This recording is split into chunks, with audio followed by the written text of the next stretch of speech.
New টাউনের রাম মন্দির থেকে রামনবমী শোভাযাত্রার আয়োজন করা হয়। আর এরই মধ্যে বৃহস্পতিবার সকালে বিশৃঙ্খলা দেখা দেয় এই শোভাযাত্রাকে কেন্দ্র করে। পুলিশের সঙ্গে আয়োজকদের প্রবল বচসা বাঁধে। আয়োজকদের দাবি, মিছিলে অস্ত্র আনা হয়নি, যেহেতু চিরাচরিত প্রথা অনুযায়ী অস্ত্র মন্দিরে পুজো করা হয়, তাই গাড়িতে একটি অস্ত্র পুজোর জন্য নিয়ে যাওয়া হচ্ছে। তাই নিয়ে পুলিশ আপত্তি তোলে।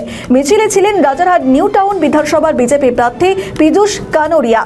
এই ঘটনাকে কেন্দ্র করে ঠিক কি বললেন তিনি, শোনাবো আপনাদের। যেমন সকল জানেন যে শাস্ত্র পূজন আমাদের হয়, প্রতি বছর হয়। আমার র্যালিতে জীবনে আজ পর্যন্ত এই 15 বছর হয়ে গেল কোনোদিন আমরা কোনো শাস্ত্র ব্যবহার করিনি। আজও আমাদের তার কোনো মোটো ছিল না, কিন্তু একজন অফিসার কাউকে খুশি করার জন্য চেষ্টা করলেন এখানে যেন একটা সিন ক্রিয়েট হোক।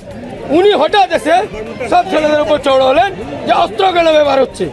আরে ভাই, এখনো একটা র্যালি বেরোয়নি, শোভাযাত্রা শুরু হয়নি, উনি হঠাৎ সবাইকে গরম করে দিচ্ছেন। এর জন্য আমাদের বাধ্য হয়েছে আমি বলতে যে আপনারা এরকম রাজনীতি করবেন না, দয়া করে কাউকে খুশি করার জন্য সকলকে খারাপ করবেন না। আপনারা কি অস্ত্র পূজন করছিলেন? অস্ত্র পূজন সবসময় মন্দিরের ভিতরে হয়, কিন্তু তার জন্যে গাড়িতে একটা ছোট্ট অস্ত্র থাকতেই পারে যেটাকে পুজোতে নিয়ে যাবে।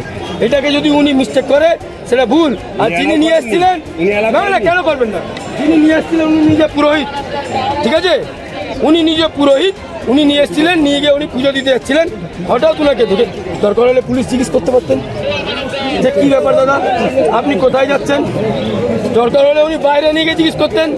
এত বড় মবের মাঝখানে আপনারা করবেন? একদম একদম নিশ্চিত হবে।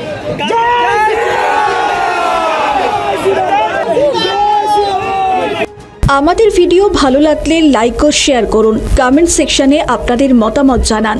আরও ভিডিও পেতে আমাদের চ্যানেলটিকে সাবস্ক্রাইব করুন এবং প্রতি মুহূর্তে খবরের আপডেট পেতে প্রেস করুন বেল আইকন।